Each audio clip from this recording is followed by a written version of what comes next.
Então, como eu estava falando sobre a normatividade, não, antes de falar sobre isso, eu gostaria de fazer referência a, a esse livro que foi publicado em 2005, né? Le Temps Moderne, a revista fundada pelo Sartre e pela Simone de Beauvoir, e, e saiu um inédito de Sartre. Inédito porque, né, não era conhecido até então, por título Moral e História. Isso está na página 268, a partir da página 268 desse livro. E eu gostaria de chamar a atenção para a página 302, onde diz o Sartre: as instituições, de outro lado, constituem certos grupos sociais como sujeitos de direito. O direito é um outro aspecto da norma, porque ele se define como um poder sobre outro, limitado, temporário ou permanente, mas incondicional. O poder do pai sobre o filho, a filha, o pátrio poder. O poder do marido sobre a sua esposa. O poder do senhor sobre o seu escravo. E assim por diante. E isso é normatizado a ponto de não causar nenhum espanto que pessoas negras sirvam pessoas brancas, sejam destratadas por pessoas brancas e mortas por pessoas brancas. Essa exploração entre pessoas é de tal modo naturalizada pela normatividade escravocrata que, mesmo quando a escravidão acaba, os seus resultados podem ser sentidos séculos depois, como a gente sabe de vários países, inclusive o Brasil. Efetivamente se constitui o direito sobre a liberdade alheia. E vejam a consequência disso quando a gente pensa nesse modelo de liberdade. São liberdades que estão em jogo. Não se trata meramente de se pensar que houve uma guerra e que a guerra justificaria a escravização.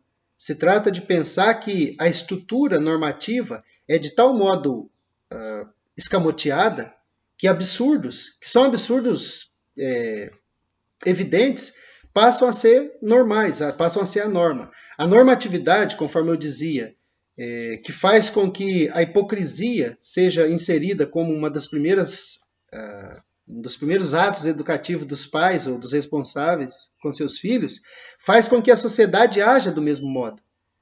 Uma pessoa tem coragem de viajar para as Bahamas e reclamar da sua vida difícil, porque passou perrengues quando viajou para um outro país. Enfim, isso é de um nível tão absurdo que, enquanto isso acontece, com cidadãos, enfim, pessoas que fazem parte da mesma nação ou do mesmo país que essa pessoa, passa fome. Essa hipocrisia ela só é possível porque algumas pessoas se acham no direito se acham tão mais dignas de direito que elas, na verdade, usam as demais liberdades em razão da sua liberdade. Esse jogo que há entre sadismo e masoquismo, quando o conflito social é situado. Só que esse sadismo e esse masoquismo não faz com que aquele que é oprimido deixe de sofrer a opressão. Né? Ainda que isso seja normativo, a pessoa que tem que desde criança é treinada para ir para a mansão servir o camarão aos que estão ali, aos comensais, ainda que isso seja normativo, é a liberdade dela que está em jogo. Continuando, diz o Sartre, o imperativo diz, você deve, o direito diz, você pode, mas de fato, nos dois casos, a lei confere um poder. Poder diretamente se trata do direito e indiretamente se trata do dever. Então é dever, é vivido como dever daqueles que se submetem, ou que são submetidos, melhor dizendo, porque isso é um processo. O pai operário passará a seus filhos os valores de ser operário, queira ele ou não, porque o seu exemplo, a sua lida diária vai sempre encaminhar o filho para isso. Tal qual o escravo que tinha filhos treinava seu escravo não para ir para o quilombo e acompanhar zumbi na sua luta contra a escravização, mas para servir e ser dócil. O pai participava, a mãe participava, quer dizer, o grupo, né? Porque é complicado a gente pensar a família dentro de uma senzala.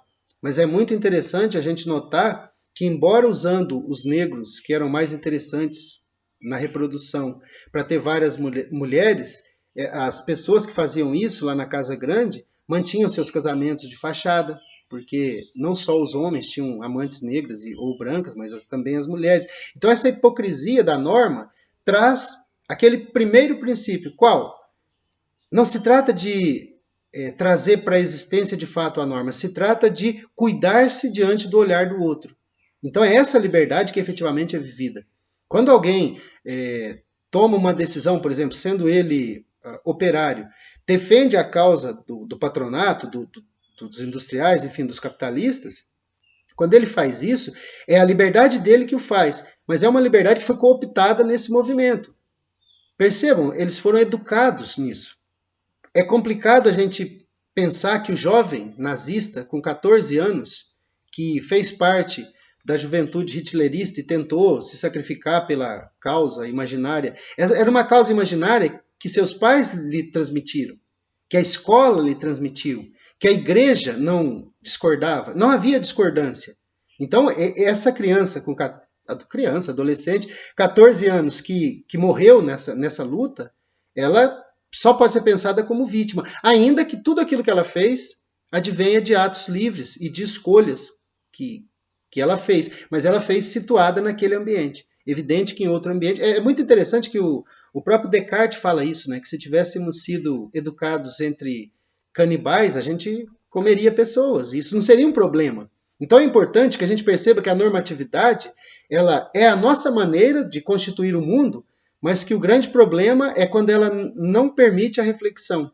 A reflexão de se pensar como, sim, um privilegiado por viajar enquanto outros passam necessidade. Independente de o que cada um fez, porque pouco importa do ponto de vista da filosofia da liberdade. O mundo é uma construção humana e nós somos os únicos responsáveis por essa construção. Então, sem esse ato de hipocrisia, enquanto houverem pessoas que sofrem, passam fome, etc., os demais não deveriam ter a sua consciência tranquila. O que tranquiliza essa consciência? Os recursos transcendentes, é claro. Não, ele está sofrendo agora, mas no paraíso ele vai ter a recompensa. Ou um recurso de má fé.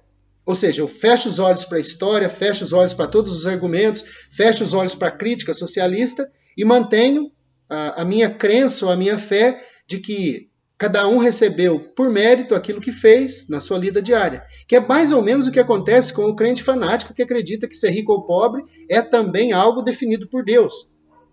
Afinal de contas, não foi Deus que invadiu a América, transformou o que a gente chama de Brasil em capitanias hereditárias e deu para determinadas... Não foi Deus que fez isso. Foram homens, ainda que esses homens fizessem em nome de um rei, e ainda que esse rei tivesse sido tornado rei por um papa.